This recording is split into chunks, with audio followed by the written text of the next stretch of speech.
Hey guys, what's up and welcome back to Toe Tags Metal Reviews, and today we're giving you guys a review of AntiFragile by All That Remains.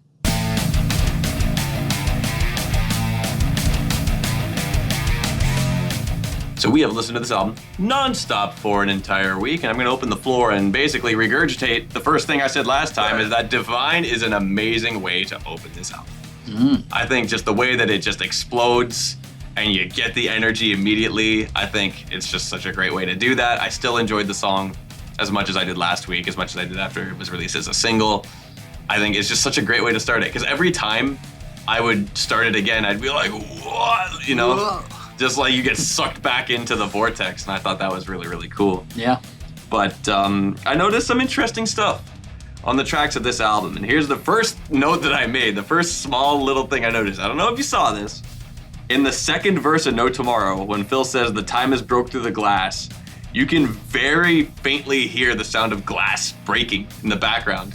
Didn't catch it. It's so subtle, it's so quiet. There was one time I'm listening and I hear that, I'm like, what? Yeah. Oh my, like that's such a small little thing to It throw almost in there. makes you wonder why they don't emphasize it a little more. Like, why put it in there if it's gonna be like an Easter egg? I mean, I guess if it was like, they didn't want it to be too loud. Yeah, they don't want Stone Cold walking out. Yeah, exactly. they don't want to. But still, like, I mean, I didn't even notice it.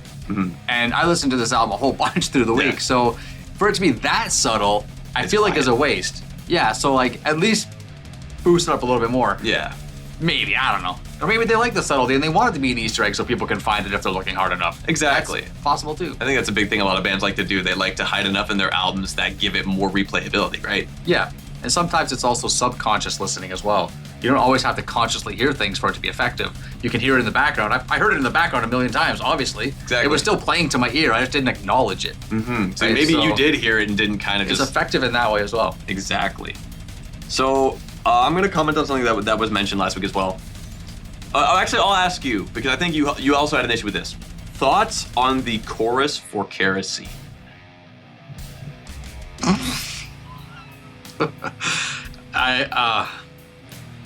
When I listen to Kerosene, I every single time thought about Taylor Swift. Every single time. It just kept reminding me of Taylor Swift. It's too poppy, man. And like, I don't mind pop music. I really don't. I don't even mind when metal bands kind of do it a little bit. But it didn't work here. I feel like Kerosene is easily the worst song in the album. To me, it actually hurts the album a bit. There's parts of it that are okay, but every time that chorus comes on, I just really didn't like it. It was a skip song for me for a lot. That's the thing. That's my biggest issue, is that like Kerosene, everything that isn't the chorus for me is sick. The way it starts, like everything except for that is awesome. But then you get to this chorus, I'm like, this just doesn't really fit. Doesn't fit. It's like they took a very easy major chord, just very simple kind of chorus they could write and just slapped it onto this song because they couldn't do something else. And it's like, why do that? Because everything else on that song I think is rad, especially as a follow-up to Divine. Like, I'm like, whoa, that is a sick. Oh, right, it's chorus. So that was an issue. Now, this is a weird thing that I was trying to find a source on this. I saw it on the Wikipedia page, but like there was no source on that. Apparently, Jordan Rudess from Dream Theater is credited for the piano playing on the last track, Blood and Stone. Okay. Which it's like, whoa, if that's true, then that's awesome. Like I said, I couldn't really find a proper source for it. It's actually a highlight of the song too. I think the piano playing is really great on that. It is really cool. And that song in general, I think is a pretty cool way to end the album. Like this really fun, energetic one. I agree. It reminds me of the way that What the Dead Men Say ends by Trivium with The Ones We Leave Behind. It's like kind of like this fun, energetic way to end the album. And I thought that was pretty cool. It's interesting because this album does have a lot of really catchy hooks. And yes, Kerosene is catchy in the sense that it gets in your head. Yes, poppy, yes. But there's a lot that are better. Yeah. I think there are a lot, because Divine's a good example of that, right? Divine is a good example of it, yeah. I think Let You Go is an example of that. And I think that song is a good example of like, they have the bite, but the great melodic stuff at the same time. And I think the best out of old school metalcore are the ones that do that, where it's like, oh my god, this is brutal, this is sick, and it's like, whoa, this is fun to sing along to. There's a sweet spot there. Yeah. And a song like that, and other songs on this album, hit that sweet spot.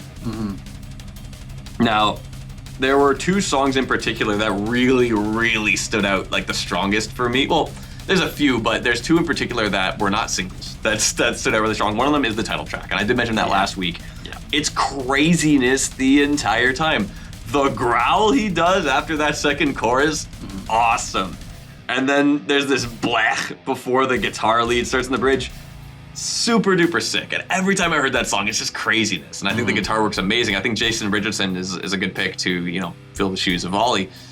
And he nailed it. Like, I think that was a killer. The other one is Cut Their Tongues Out. It goes so hard. And I love that it's this kind of like slower beater, but then they heat it up in the middle. And I guess I'll make another comparison to Trivium. It's kind of like how it happens in Sever the Hand, where it's like they got that slower thing, and then they kick it into high gear and it goes crazy. I think it's not like one-to-one, but it reminded me of how that song does it.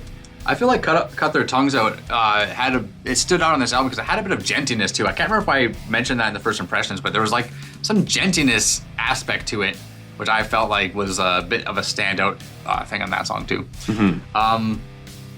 Let You Go.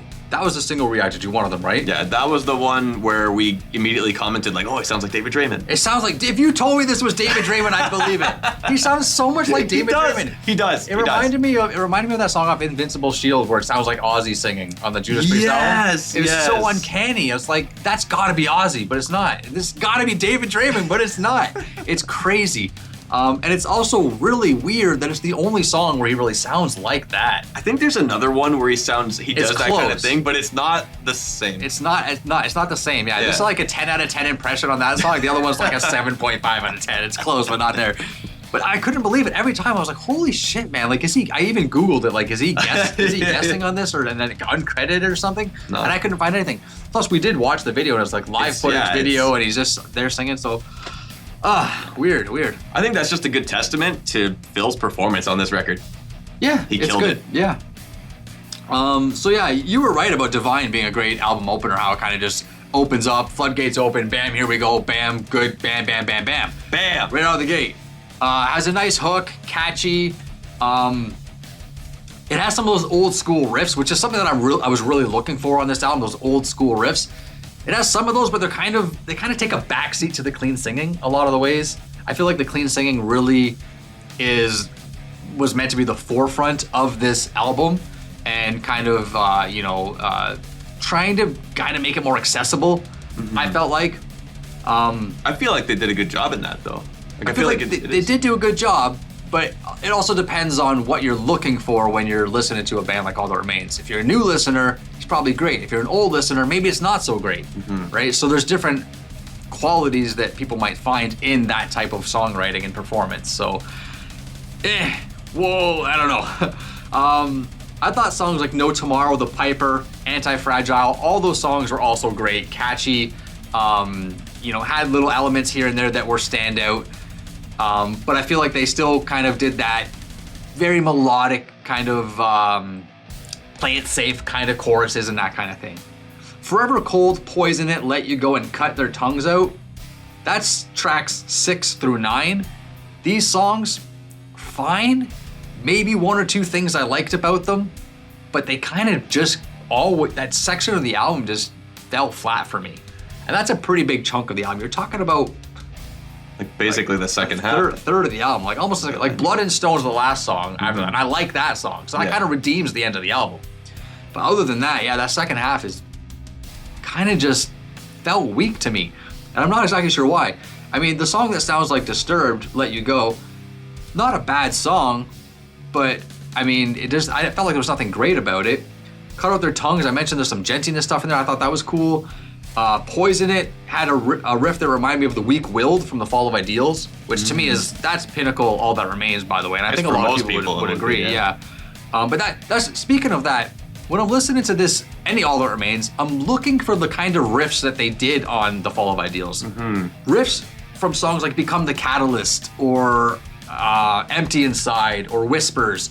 Those types of riffs, I feel like cemented this band, their personality, and cemented their sound.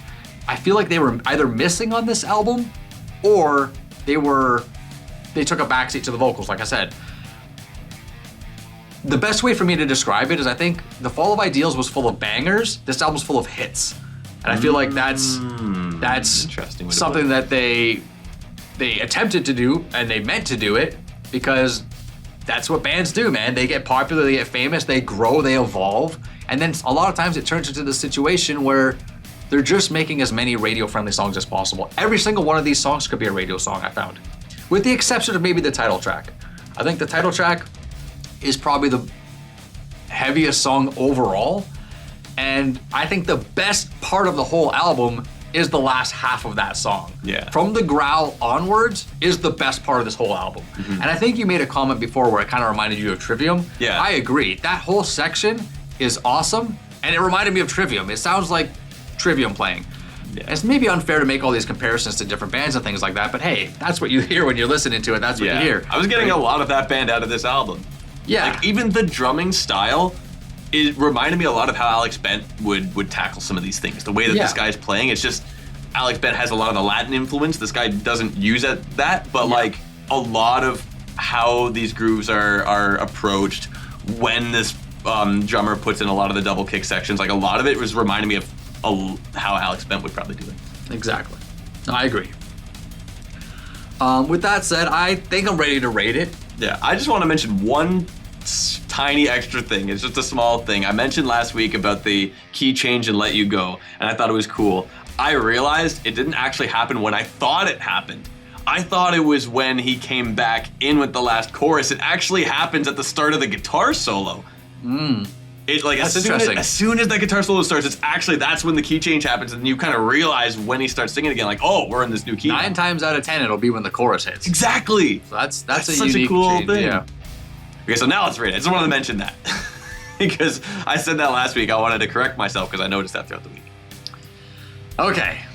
So for rating, All That Remains, I like the band. I've never loved the band other than The Fall of Ideals and This Darkened Heart. I think it's called This Darkened Heart. Yeah.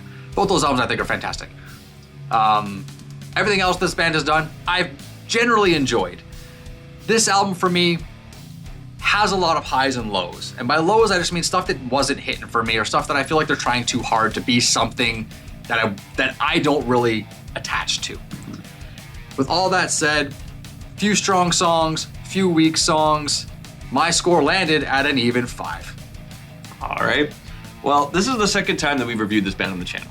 The last album we did was Victims of the New Disease, which was their last record before this, which I don't really remember much from it. You know, it didn't feel like that memorable of a record. Yeah. This one felt like the opposite. I felt like so many songs were really cool, had interesting ideas, hit like a truck.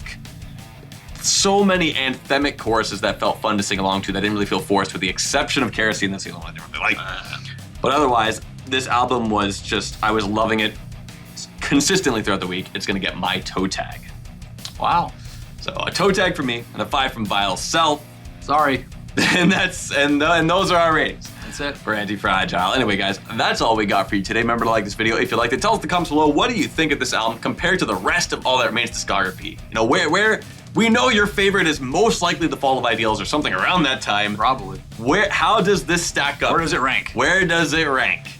So let us know in the comments below what you think. Like the video if you liked it, and subscribe if you guys are new. I'm TV Fish. I'm Vile Self. I'll see you guys later.